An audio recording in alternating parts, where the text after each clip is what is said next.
Your Windows 11 PC is quietly wasting your RAM right now, and it's not an accident. There's a hidden feature enabled by default that loads apps you're not even using, silently consuming memory in the background without telling you.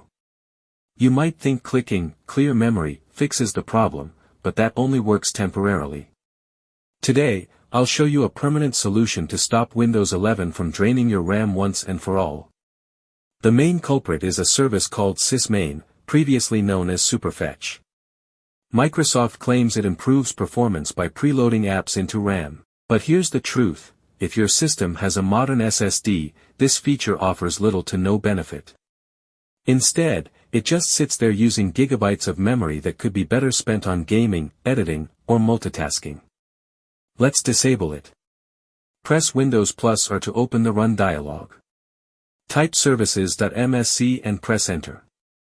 This opens the Services panel, where Windows manages background processes. Scroll down and find SysMain. It's usually running automatically. Double-click it, change the startup type from automatic to disabled, then click Stop to end the service immediately. Click Apply, then OK. That's it, you've permanently freed up that reserved RAM. But we're not done yet. Windows 11 has another hidden memory hog, Widgets.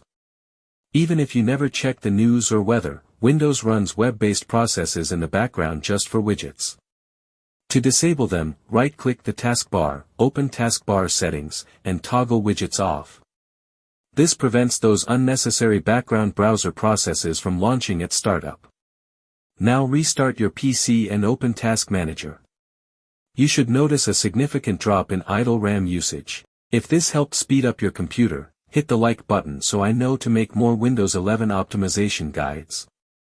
Thanks for watching, and I'll see you in the next one.